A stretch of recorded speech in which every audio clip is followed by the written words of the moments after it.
ነፃነትና ጀግንነት መለያው የሆነ ህዝብ የታሪኩ መዝገብ ሲገለጥ ከህዝብ አብራክ የተገኘው ወታደር ገድል ከፍ ያለው በአገር ደረጃ በ1970 መስከረም 16 በጋዜጣም ታውጆ በሚኒስትር ደረጃም ደብዳቤ ተጽፎ እንዲደራጅ ይዞ ተወስኖ የክፍሉ መስፋት መጥበብ ካልሆነ በስተቀር ከዛ ጊዜ ጀምሮ ተደራጀ ነው። እዞች ሲቋቋሙ ደቡብ እዝ፣ ምስራቅ እዝ፣ ምዕራብ እዝ፣ ሰሜን እዝ የሚሉ አራት እዞች ተቋቁመው ነበረ። ከዚህ ውስጥ ምዕራብ እዝ አንዱ ነው። ምዕራብ እዝን ወደ እዝ ለመቀየር እንደ እርሾ ሆኖ ያገለገለው 22 ክፍለ ጦር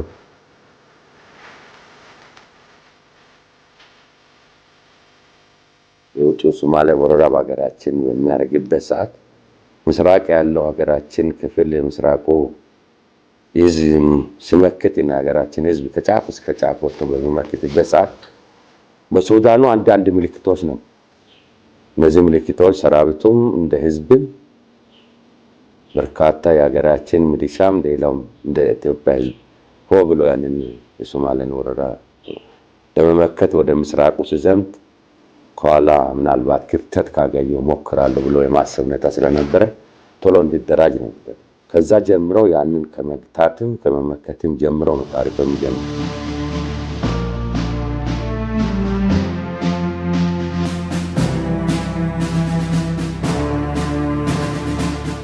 ጀግና ነው። ተራራን ይወጣል ይወርዳል፣ በዝናብ በፀሐይ ይጓዛል፣ ለሀገሩ ክብር ይሞታል። ምዕራብ እዝን የሚገልጸው በማንኛውም የመሬት ጸባይ መዋጋት ነው። አይናችሁን ከኢትዮጵያና ኢትዮጵያዊነት ላይ እንዳታነሱ። ወታደርና ሀገር የአንድ ሳንቲም ሁለት ገጽታ ናቸው። የማይነጣጠሉ የማይለያዩ ናቸው። ከራስ በላይ ለህዝብ የሚል ነው። ከራስ በላይ ሉዓላዊነት የሚል ነው። ሰራዊት ለአንድ ሀገር ደምና ልብ ነው። በጣም ታጋይና በሁሉም ነገር የማይበገር የሀገር ፍቅር፣ የህዝብ ፍቅር፣ የዓላማ ጽናት እስከ መስዋዕትነት የሚከፈለው ለዓላማ ደግሞ አገር ለሀገር ነው። የሰው ልጅ መገኛ ኢትዮጵያ፣ የቀደምት ስልጣኔ መታያ ሰሌዳ ኢትዮጵያ፣ የታሪክና የቅርስ ማህደር ኢትዮጵያ፣ የብዝሃነት ድምቀት ኢትዮጵያ፣ የነጻነትና ድል ምልክቷ ኢትዮጵያ ታፍራና ተከብራ በኖረችባቸው ዘመናት በሙሉ ከጥንት እስከ ዛሬ ትንታግ ልጆቿ በደማቸው ቀለምነት ህብር ሰርተው በአጥንታቸው ብዕርነት የጻፏት በውድ ህይወታቸው መስዋዕትነት ቅጽሯን ከልለው ያቆዩት ጥንታዊት ሀገር ናት።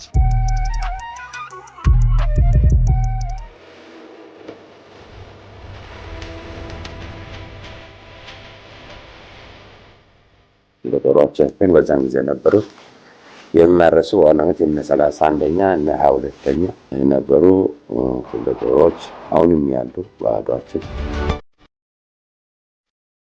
ወረራውን ለመቀልበስ በግንባር ቀደምትነት ቀድመው የሳትራት የሆኑት የዝ አካል የሆኑ 31ኛ ደዋ ክፍለ ጦር ለምሳሌ አሁን ካሉ ክፍለ ጦሮቻችን 24ኛ ተጠቃሽ ነው፣ 31ኛ ተጠቃሽ ነው፣ 22ኛ ተጠቃሽ ነው፣ 12ኛ ሰራዊቱ መስዋዕትነት ከፍሏል።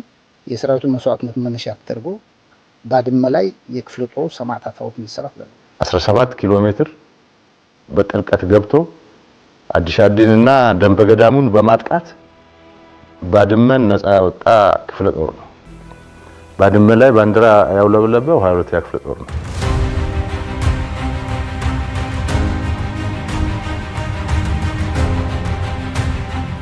ሻዕቢያም ተገዶ ሰላም ማስከበር ከሚገባ ድረስ ትልቅ ታሪክ የሰራ እዝ ነው። ዘመቻ ፀሐይ ግባት ተልእኮ እንዲሳካ በማድረግ የአንበሳ ድርሻ የነበረው ነው።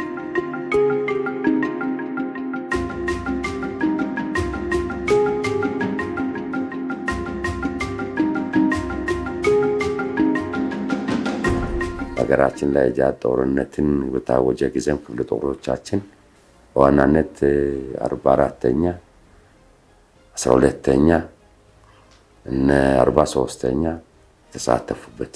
አሜሪካ ቀደም ብላ ገብታ ተሸንፋ ወጣለች። ስለሆነም የኢትዮጵያ ሰራዊት ማሸነፊያችን አሁን ነው ብለው በከፍተኛ ደረጃ የተረባረቡበት ውጊያ ነው። ሆኖ ኢትዮጵያ ልጅ መሞከር እንደሚችል ለዓለም ያስመሰከረበት ከሌሎች ይዞችና ከሌሎች ክፍሎች ጋር በመሆን ትልቁን ድርሻና 44ኛ የአንበሳው ድርሻ ተወጡበት። ብሎም የተለያዩ መካናይዝድ ክፍሎቻችን፣ እግረኛ ክፍለ ጦሮቻችን፣ ኮማንዶ ሁሉ ውስን ክፍለ ጦሮች የተሰለፉ ቢሆንም 44ኛ መቃዲሾ ሀገርን ጉድ ያስባል አንድ ክፍለ ጦር 8-9 ቀን የሚያክል ብቻውን ተዋግታ ሀገርን ያኮራች ሌላ ሰደራሽ በሌለበት 360 ዲግሪ በመዋጋት ታሪክ የሰራችበት የዚህ ታሪኮች ናቸው። ሶማሊያ እንደ ሀገር ሆኖ ቆሞ እንዲቀጥል በማድረግ ስራ ውስጥ ምዕራብ ዕዝ የተጫወተው ሚና ቀላል አይደለም።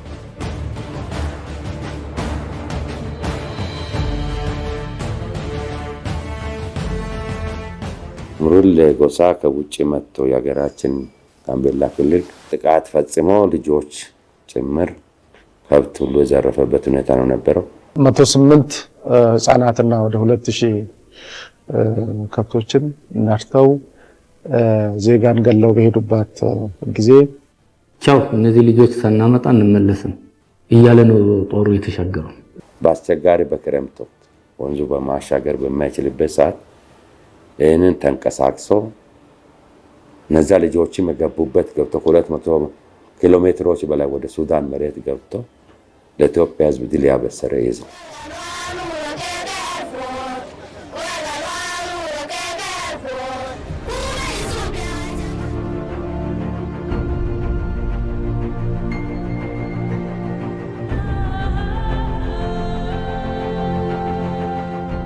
ነፃነትን ማቅ ሊያለብስ ጀግንነትን ሊያዋርድ ጀግኖችን በተኙበት አረደ።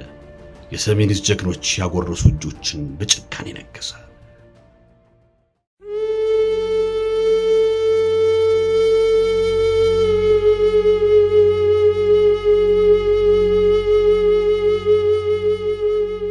ለረጅም ጊዜ ለኤርትራ ጦርነት ተብሎ የተዘጋጀ ተተኳሽ ታንኮቻችን አገሪቷን ልጅ የምትለውን ሚሳኤል ቀላል የማይባል የሰራዊት ቁጥርም ግማሹም ወደ ኋላ የሚወጣውም ወደ ኋላ እንዲወጣ ተደርጓል።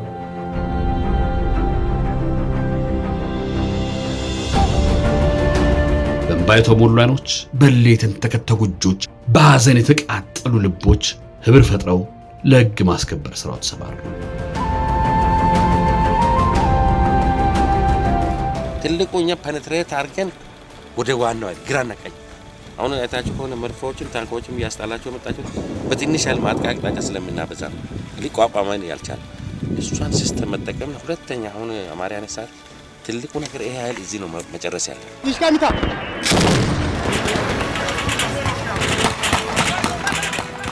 ሌሎቹን ኃይሎች እያሰባሰበ ማሰሪያዎችንም እየተቀበለ እያዋሃደ መሰረት ሆኖ ግን ከወለጋ ተነስቶ መቀሌ ገብቷል። ከዳንሻ ጀምሮ ሲታሰብ መሬት እስከ መቀሌ ድረስ 700 ምናምን ኪሎ ሜትር ይህንን ይዞ ሁለቱ ክፍለ ጦሮች እየተፈራረቁ በእግራቸው እየተዋጉ ለዛው እየተዋጉ 2 ሳምንታት ባልሞላ ጊዜ ውስጥ መቀሌን የተቆጣጠረ ዕዝ በ2 እና በ3 ቀን ብትንትኑን አውጥቶ ሁመራ አካባቢ የነበረው ድባብም በአጭር ጊዜ ሰላም እንዲሆን አድርጎ ግለቱን እንደጠበቀ ወደ መሃል ትግራይ ገስግሶ የገባው ፈጥኖ ደራሹ ምዕራብ ዕዝ ነው ተብሎ ሊገለጽ ይችላል።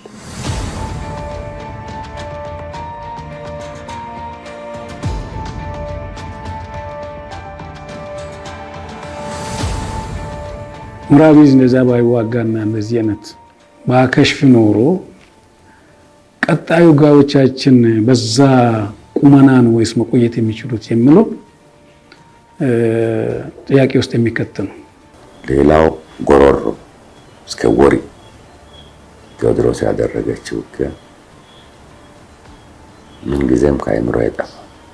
ጎሮሮ መልቀቅ ማለት በፍጹም የማያስበው በዛን ጊዜ ጎሮሮ ደርሰው ይዋጉናል የሚል አስተሳሰብ እንዳልነበረው ያገኘናቸው ምርኮኞች ለማረጋገጥ ይችላል። ህዝቡም በተመሳሳይ እንደምታውቁት እዛ የነበረው የጥይት ዲፖ ለ2 እና ለ3 ዓመት ሊያዋጋ የሚችል ዲፖ ነው የተገኘው።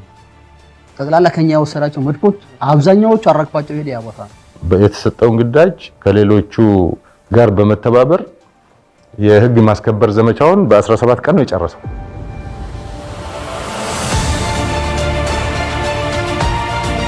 አሁን ፍርጠጣው ቀጥሏል።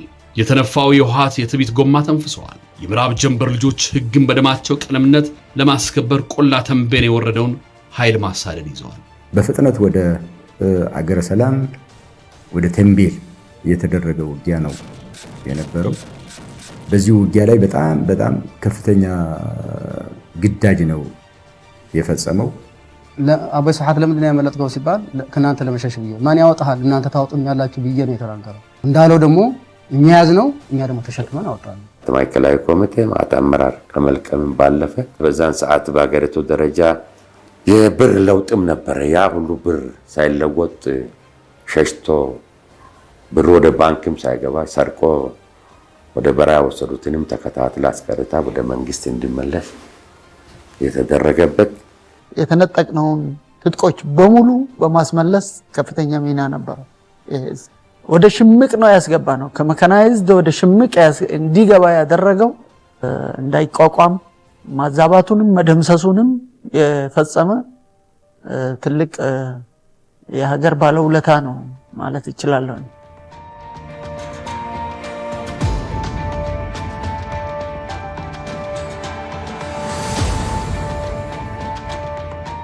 ትግራይን 3 ዙር የዞራት የምዕራብ ጀንበር ከሌሎች እዞች ጋር በመሆን ህዝብ እንዳይጎዳ ከመቀሌ ነቅሎ ወደ ደጀን መዳረሻዎች ሰፈረ።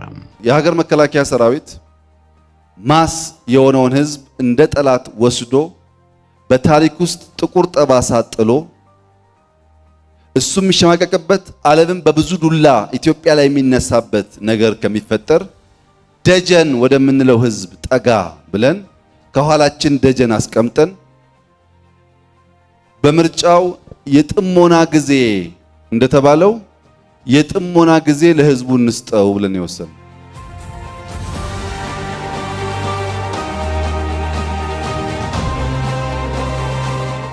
ወደ ሰቆጣ እንዲወጣ ነው ተወሰነው። 9 ቀን ሙሉ ተዋግተናል። ይሄ ሁሉ የከበበ ኃይልህን ሰብረህ ከ48 ክፍለ ጦሮች በላይ ነው የነበረው ጠላት። ከዚህ ከበባ ደግሞ ኃይልህንና ማቴሪያልን ይዘህ መውጣት በየትኛው የማይታሰብ ስራ ነው።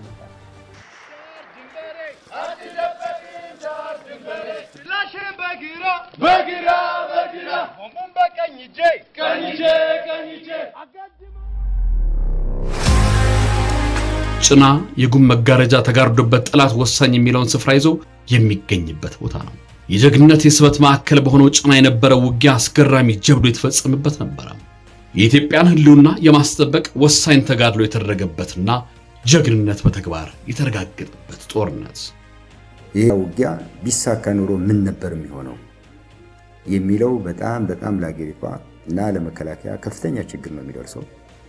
በተወሰነ መንገድም ለማሳካትና ከቆላ ወደ ደጋ ለመውጣት ያሰበ ኃይል ወይም ደግሞ የወጣ ኃይል ነው የነበረው።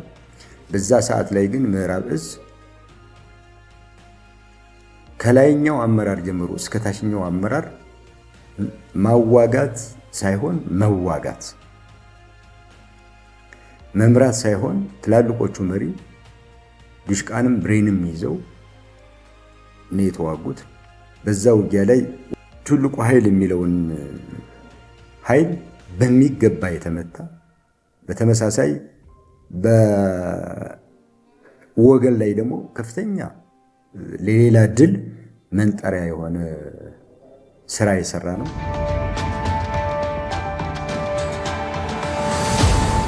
ሰሜን ጎንደር ያው ማንም ሰው ሊያስብ ይችላል። ጉሙ፣ ጭጋጉ፣ ዝናቡ ምን 1 ሜትር መታየት በማችልበት ሰዓት ውስጥ ለውስጥ እንደ ጉንዳን ድሮ የሄደበት መንገድ ነው የሚሄድ። ድሮ መጥቻለሁ ብሎ ነበር መሰለኝ። እዛ እቺን ተከትሎ መጥቶ ውቄ ተራራ ላይ መጥቶ ነው ተኩስ ጀመረ።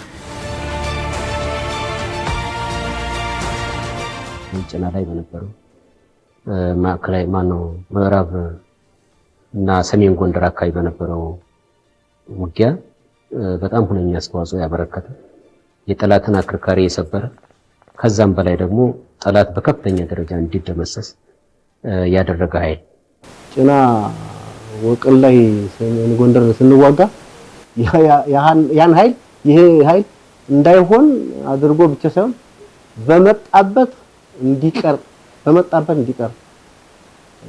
ያደረገ ታሪክ ነበር። ምንም የማይረሳ ነው። ምዕራብ ዕዝ በተለያዩ ግንባሮች ግዳጁን ሲፈጽም አይቻለሁ። በተለይ በጭና ግንባር በሰሜን ኢትዮጵያ በተከፈተው ጦርነት ወቅት ከፍተኛ ተጋድሎ አድርጎ ህዝቡን ከችግር አገርን ከመበተን ያዳነ ክፍል መሆኑን እኔ በአካል ተገኝቼ ጦርነቱ በነበረበት ጊዜ ያረጋገጡት ጉዳይ ነው። ጀግና መሪዎች ያሉት ጀግና ሰራዊት ያለው ክፍል እንደሆነ በዛን ጊዜ ያረጋግጫለሁ። ቀን ላይ ጉም ነበር፣ ዝናብ ነበር፣ ጭቃ ነበር። ጠላት ይሄን ተገን አድርጎ ደባር ከተማንና አካባቢውን ለመቆጣጠር ሲያስብ ጀግናው የምዕራብ ዕዝ 31ኛ 55ኛ እና 24ኛ ክፍለ ጦር ውሃ ላይ ኬንዳ ላይ አንጥፈው ኬንዳ ውሃ ሞልቶ ከዛ ላይ መከላከያ ሰራዊት ላይ የኛ ሰው አብሮ ሀዛ ጉድብ ላይ ውሃ ሞላበት ላይ ነው ተኩስ የሚያደርግ ምንም ሳይሸማቀቅ ሳይል ወደ ኋላ ሳይል ይህን ጦርነት እንዲያሸንፍ አድርጓል። የዳባት ወጣት፣ የወቅን ወጣት፣ የደባርቅ ወጣት ዱላውን ይዞ ነው የገባበት። እጅ ለእጅ ተያይዞ ነው ተዋጉ። እጅ ለእጅ የታሪክ የሚረሳው አይደለም።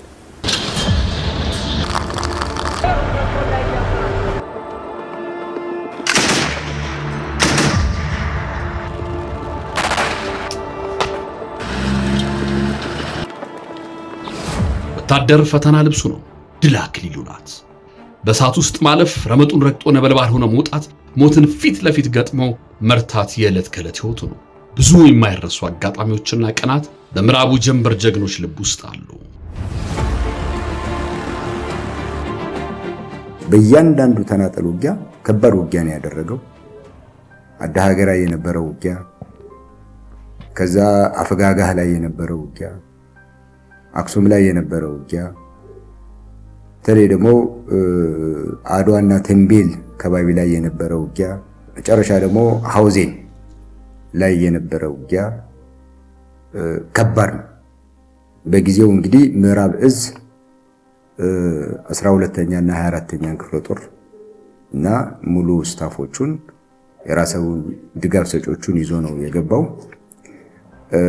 ከምዕራብ ኢትዮጵያ ወደ መቀሌ በመናረገው ጉዞ በዛ ቀጠናና በዛ ግንባር ላይ ዋነኛ መች የነበረው አሃዱ ነው።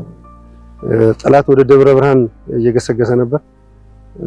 በዛም አካባቢ ወይ ግዳይ ተስጦን ተልኮ ተሰጠን ሄደናል። በዛ ጊዜም እልህ አስጨራሽ ጀግንነት የክፍሉን የምዕራብ ዕዝን ክብር ከፍ የሚያደርግ ስራ የተሰራበት 7 ቀን ሌሊት ሙሉ የተዋጋንበት ያለ ምንም ድጋፍ በርካታ ማጋነን እንዳይሆን በርካታ ድሎች ተመዝግቦበታል። ጠላትንም ያቆምንበት ነው የነበረው። በደሴ ውጊያ ኦልሞስት ሁኔታ ሊቀየር የሚችሉ በጣም ከባባድ ተልኮች ነው የፈጸመው። ከዛ በኋላም ወደ ያባጋጠሙን ሁኔታዎች እስከ ወረኢሉ የነበሩት ውጊያዎች ጠላትን እየመታ ፋይናል ለጸረ ማጥቃት ከፍተኛ ትግል ያደረገ ዕዝ ነው። በተለይም ደግሞ በዚህ በአድርቃይ አቅጣጫ የፈጸማቸው ተልኮች እና ግዳጆች እጅግ ውጤታማና ለሰራዊቱ የሞራል ግንባታ አይነተኛ ሚና የነበረው ነው ማለት ይቻላል።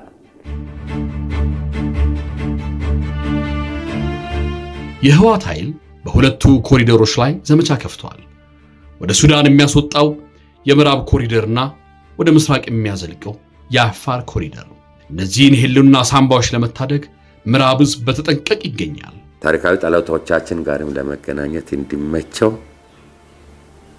ዋናውን ማጥቂያ እሱን አድርጎ ረዳት ማጥቂያ አቅጣጫ ጋሸናን አድርጎ ወደ ባህር ዳር ለመገስገስ ያቅዶ ነበር። ያን አቅጣጫ በፍጹም እንዳይቀመስ እንዲያደርግ ነው መመሪያ የተሰጠው። ይህንኑ በአግባቡ መፈጸም የቻለበት ሁኔታ ነው የነበረው።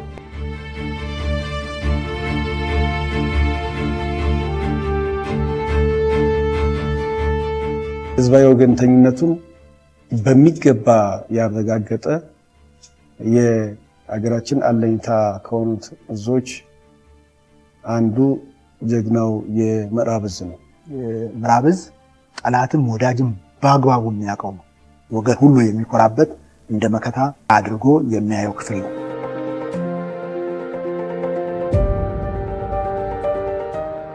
ምዕራብ እዝን መቀላቀል የብዙዎች ህልም ነው።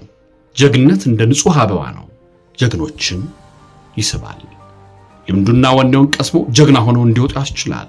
ምርጥ ኢትዮጵያዊ ሰው ከዛ ነው የተወለድኩ ነኝ። እድለኛ ነኝ። አታግሎኛል። በቃ ምን የዚህ የጀግና ቤተሰብ ስትሆን ጀግና ነው የምትሆን። ይሄ ወደ ኋላ ምናምን የሚባል ነገር የለም። ለወደፊቱ ታሪክ ለመስራት ከዚህ የበለጠ ይሄ ስለልቦና ሁላችንም ይዘነዋለን። የራሱ የሆነ ባህል የአሸናፊነት ባህል እየገነባ ሁልጊዜ የሚቀጥል ነው።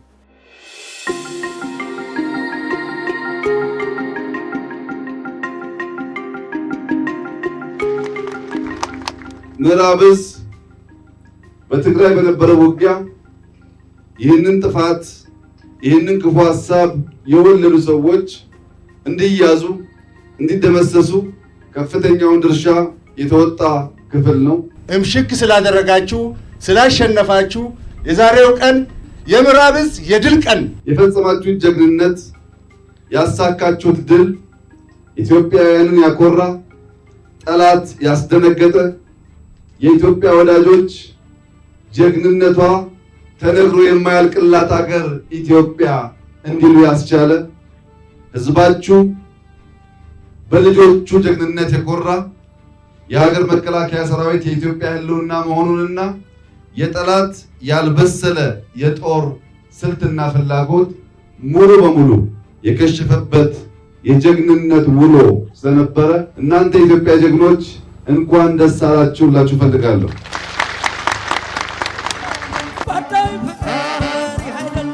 ምዕራብ ትንታጎች ከጦር ሜዳው ጀግኖች ውሎ መልስ በኪናዊ ለዛቸውም ዛቸውና ማህበረሰቡን ያዝናናሉ።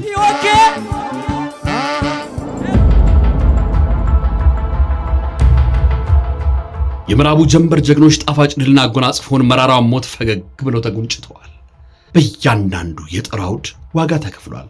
ዛሬ እኛ እንድንቆም ብዙ የጦር ጓዶች ወድቀዋል። በአጥንትና በደማቸው ይህንን ሀገር አንገቱ ቀና ብሎ እንዲሄድ ህዝባችን ይሄ ኩሩ ህዝብ ትልቅ ህዝብ አንገቱ ቀና ብሎ እንዲሄድ ለማድረግ ምዕራብ እዝ ትልቅ ዋጋ ከፍለዋል። ለሀገር ሲባል መስዋዕትነት የከፈሉ ምርጥ ጀግኖች ነበሩ። እነ ኮሎኔል አሻግሬ እነ ኮሎኔል መሐመድ 12ኛ ነበሩ። እነ እንግዳ ራሳቸውን እስከም እነ ባህሩ እነ ኮሎኔል ባህሩ 30 እዚህ ራሳቸውን እስከሚያጠፉ ድረስ ማንም ጠላት እጅ አንገባም የነበረው ትንቅንቅ እንጃ አንገዘው ስላለፈ እድሜ ስለሰጠን ልናገር እንችላለን። ምን ጊዜም ካይምሮ የሚወጣ አይደለም። እነ ኮሎኔል ታደሰ እነ ኮሎኔል አይታሰ እነ ኮሎኔል ተስፋዬ እና ማረም ወላ የመሰሉ ጀግኖች እነ ታደሰ ሰቦቃን የመሰሉ ጀግኖች ከፍሎ ነው ምዕራብ እዝ አገር ያጸናው። ጀግኖቻችን ናቸው። ያልተነገረላቸው ያልተዘመረላቸው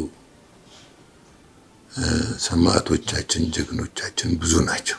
ደጋግመህ ለኢትዮጵያ ቢወድቅ እኔ ደስ ይለኛል። መጨረሻ ላይ ጠላት ሽንፈቱን ተቀብሎ ወደ ሰላም ድርድር እንዲገባ በተደረጉ እና በተወሰኑ ውሳኔዎች ውስጥ አይነተኛው ሚና ተጫውቷል። ምዕራብ እዝ ተልእኮውን በተሳካ መንገድ እየፈጸመ ዛሬ ደርሷል።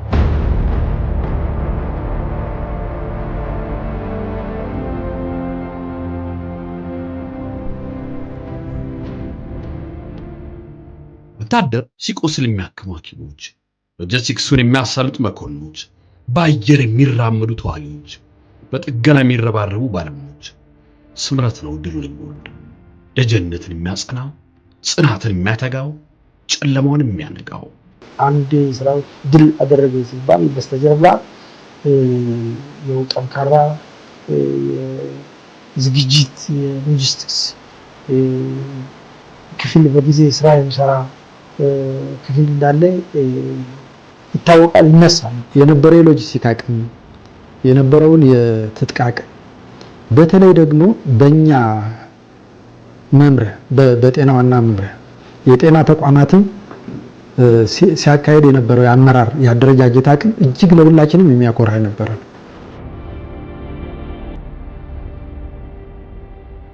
የታጠቅናቸው የግንኙነት ማቴሪያሎች በርካታ ናቸው።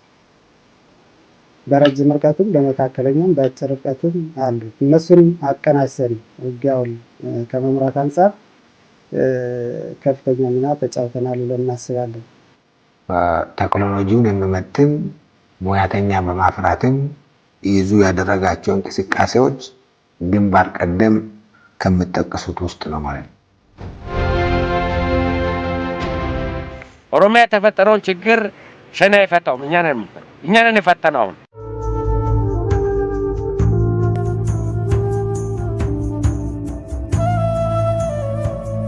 ከሰሜን ጦርነት በኋላ በምዕራብ ኢትዮጵያ የሸኔና የጽንፈኛው ፋኖ የአገሪቱን ጸጥታ በክለዋል። ዋናነት ሸኔ እንደገባን ምዕራብ ወለጋ፣ ምስራቅ ወለጋ ይዘን ነበር። ዝም ብርጥ ስራ ነው ሰራ ተአምር በሚል 401ኛ ምዕራብ ወለጋ ከፍሉን ቀለም ወለጋንን ጭምር ይዛ ነበር እንደመጣ ዛምርጥ ስራ ነው ሰራች እንደገባች 402ኛ ምስራቅ ወለጋን ይዛ ነበር ምርጥ ስራ ነው ሰራች። ወደ 8 ወረዳዎች ከእጃችን ወጥተው በጠላቶች ውስጥ ገብተው ነበር። በሸኔ ጥቃት ከፍተኛ ችግር ነው የነበረው። ምዕራብ ዕዝ ወደ ቀጠናው ከገባ በኋላ ግን መስመሮቹ ከተማዎቹ መስተዳደሩ ፋንክሽናል መሆን ነው ጀመረ። ከሸኔ ጋር የሚደረገው ውጊያ ሰክሰስ ነው የጨረሰው። ኃይልን በማሰልጣን ሚሊሻን በማሰልጣን ፖሊስን ቀጠና የማስረከብ ስራ ሰርተናል። ጽንፈኛውን የሸኔ ኃይል በመመከት የህዝቦችን አንድነት በመጠበቅ የኢትዮጵያን ቀጣይነት በማረጋገጥ አስደናቂ ገድሎችን የፈጸመ ክልላችን አሁን የደረሰበት የሰላም እና የልማት ሁኔታ ውስጥ እንዲገኝ ከማንም በላይ አይተኬ ሚና የተጫወተ አስደናቂ ክፍል ነው።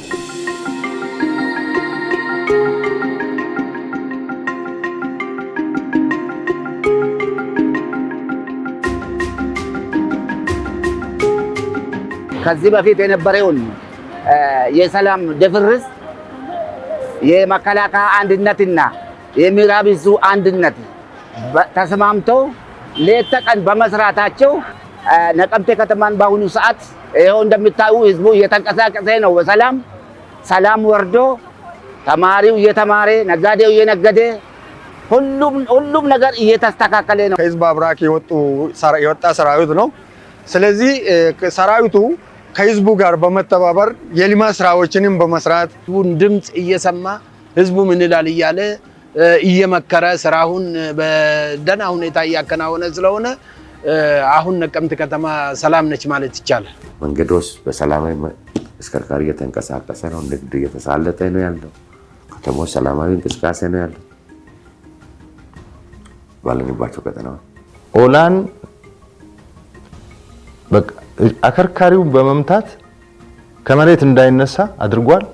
ሁሉንም ግጭት በድል አሸንፈዋል። በድል ተወጥተዋል። የምዕራብ ዕዝ ሻለቆች እውነት ለመናገር እንትን ናቸው። በቃ ትክክለኛ ወታደሮች ናቸው። አማራ ክልል የተፈጠረው ችግር እኛ ነን የምንፈታው እንጂ ጽንፈኛ አይፈታው። በኦሮሚያ ጫካዎች የመሸገው ሸኔ በአማራ ክልል መልኩን ቀይሮ ሌላ ፈተና ሆኖ ተከስቷል።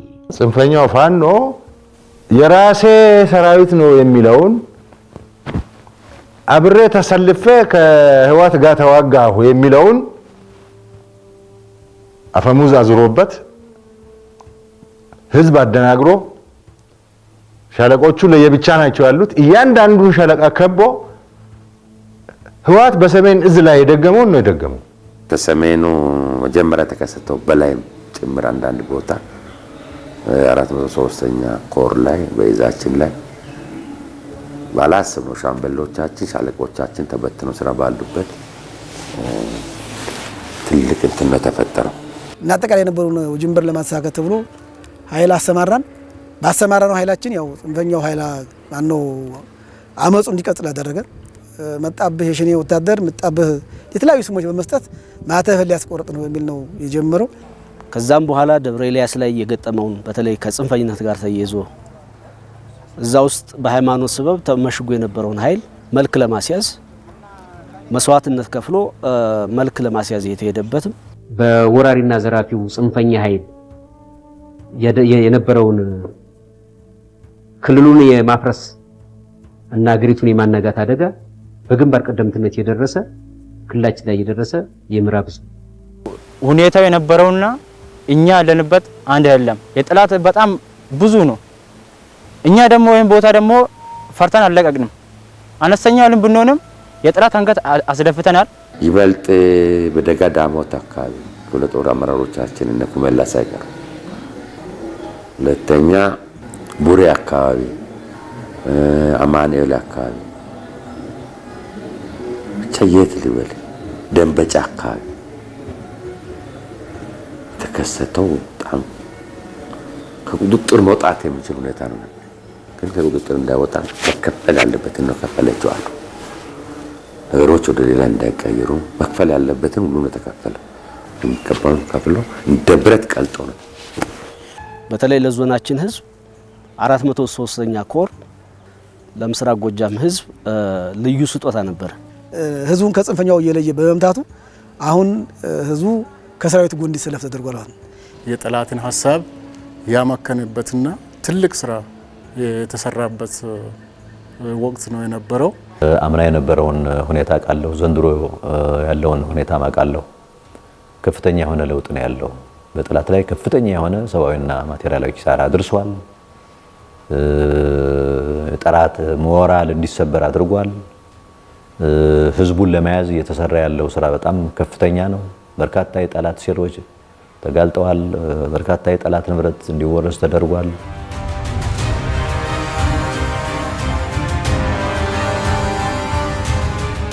ምዕራብ ዕዝ በበሰል አመራሮች የሚመራ በየትኛውም የአየር ንብረት የሚዋጋ የኢትዮጵያን ፈታኞች እያሸተተ ተወርውሮ የሚመታ በርካታ ብሔራዊ ተሸላሚ አሃዶች የፈለጉበት በምስጉን የጦር መሪነታቸው የሚታወቁ አመራሮችን ያስገኘ የትንታጎች መገኛ ዕዝ ነው። ምዕራብ ዕዝ ዛሬ በሀገራችን ያሉ ከፍተኛ ጀነራሎች አብዛኛው ከዚህ የወጡ ናቸው። በሄደበት ሁሉ ምዕራብ ዕዝ የድል ባለቤት ነው። ምዕራብ ዕዝ እንደ ምዕራቡ ሀገራችን ክፍል ማይጸነ ለምለም ባለ ታሪክ ዕዝ ነው። ተኪነቱም አፍሪነቱም ገደብ የለሽ ክፍል ነው። ጠንካራ ዕዝ ጠንካራ መሪ ሲኖር አባላቱም በዛው ልክ ነው ሊሆን የሚችለውና በተለይም ሴቶች ተፈጥሯዊ ሁኔታቸው ሳይገድባቸው ያ ሁሉ ፈተና አልፈው የሚሰጣቸውን ግዳጅ እየተወጡ እዚህ ደረጃ ላይ ደርሰዋልና በጣም ጠንካራ ሴቶችን አይቻለሁ። ለሴቶች ያው ጠንካራ ሆነን ጀግና ሆነን ጥሩ ታሪክ በቃ ማለት አመራሮች ትላልቅ አመራሮች የደረሱበት እንደርሳለን የሚል ተስፋ አለኝ። ሴት ወንድ ሳይል ለእናት ሀገራችን ኢትዮጵያ መስዋዕትነት ለመክፈል ብዙ አይነት ግዳጅ እየተወጣን እንገኛለን ማለት ነው። ሴትነት ሳይበግራቸው ለወንዱ ተምሳሌት በመሆን ነው። ለወንዱ ተምሳሌት በመሆን ወንድ አጋሯ ጋር ተልኳን እየፈጸመች ያለች ሴት ናት።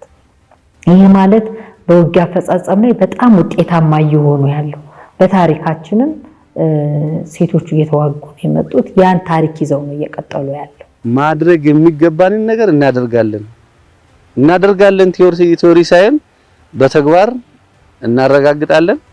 በፍጹም እቺ ሀገር ታፍራ ተከብራ የትናንትና ታላቅነቷን እንድታገኝ የሚከፈለውን በሙሉ እናደርጋለን። መሪ ቃላችንም እሱን ነው የሚያስመሰክረው።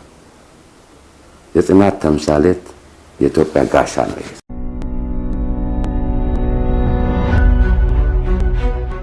ይህ የብዙዎች ህልም ፍቺ ነው። የኢትዮጵያ ኢኮኖሚ መርታ መሰረታዊ አቅም በትውልድ መካከል ቋሚ ምስክር ሆኖ የቆመ ሐውልት ህዳሴ ግድብ እንደ ኢዝ ለ8 ዓመት ተከታታይ ቦንድ ገዝቷል ሰራዊታችን። ተከታታይ ለማቋረጥ በራስ ተነሳሽነት አንድ እሱ። ሁለተኛ የህዳሴ ዋንጫ ለተቋሙ ተሰጥቶ ተቋሙ ለየይዞች በሚሰጥበት ሰዓት ታይቶ በማይታወቅ በአጭር ጊዜ ውስጥ ከ78 ሚሊዮን ብር በላይ በማውጣት ቦንድ ገዛው። ይህ ለኢትዮጵያ ብቻ ሳይሆን ለአፍሪካ ኩራት የሆነው የህዳሴ ግድብ እውን እንዲሆን የራሱን አሻራ ያሳረፈ ጀግና እዝ ነው። ይሄ ህዳሴ ግድብ እንዳይሳካ በጣም በርካታ ችግሮች፣ ውጫዊ ችግሮችም ነበሩ፣ ውስጣዊ ችግሮችም ነበሩ። በተጨማሪ ይሄ ፕሮጀክት በእርግጠኝነት በእውነት ለመናገር ያለዚህ እዝ ከፍተኛ እንቅስቃሴ አሁን ላይ ለደረሰበት ደረጃ ለመድረስ እጅግ በጣም አስቸጋሪ ያደርገው ነበረ። የህዳሴን የጥበቃ ስራ የምዕራብ እዝን ሳታነሳ ህዳሴን ማንሳት አይቻልም። ግድቡ 24 ሰዓት ያለምንም እንከን ያለማቋረጥ ስራውን እንዲያገለግል በዚህ ግዳጅ ላይ በመኖር ከፍተኛ ደስታ ነው የሚሰማው። እኔ ህዳሴ ግድብ ላይ ሁኜ ትግል በመታገሌ በጣም ደስተኛ ነኝ። የውጤታችን፣ የልፋታችን፣ የድካማችን፣ የመስዋዕትነት ፍሬያችን ስለሆነ እጅግ በጣም ደስታ ነው የሚሰማኝ። ህዳሴ በጋራ ነው የጠበቅነው። ልክ ምዕራብ እዝ በምድር እንደጠበቀ ሁሉ እኛ ደግሞ በሰማይ የመጠበቅ ኃላፊነት ነበረብን። ለዚህ ታላቁ ህዳሴ ግድብ በዚህ ደረጃ ለመድረሱ የምዕራብ እዝ አጠቃላይ አመራሩና ሰራዊቱ የተጫወተው ሚና ከታላቁ ህዳሴ ግድብ ታሪክ ጋር ተቆራኝቶ የሚቀመጥ ነው ማለት ነው። የኢትዮጵያውያን አይን፣ የኢትዮጵያውያን አሻራ ለምዕራብ እዝ ደግሞ ትልቅ አርማው ነው ብዬ ነው የማስበው።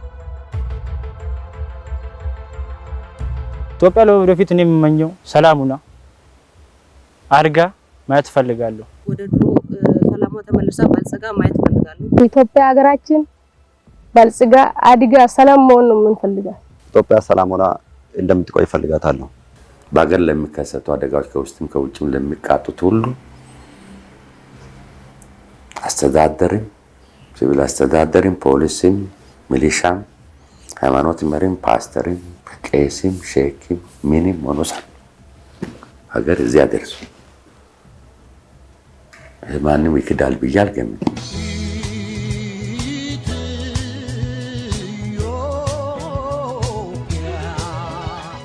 በኢትዮጵያ መልክዓ ገጽ ላይ እየተወረወረ በምልአት የሚዘረጋው ምዕራብ እዝ ፈተናን በፈተኑ ትንታግ ልጆቹ እየተመካ የኢትዮጵያን ሉዓላዊነት ለማረጋገጥ የትላንቱ ሳይረሳ የአሁኑን እያደረጀ ነገን በብሩህ ተስፋ በመመልከት የሕዝብ ልጅነቱን እያስመሰከረ መጓዙን ቀጥሏል።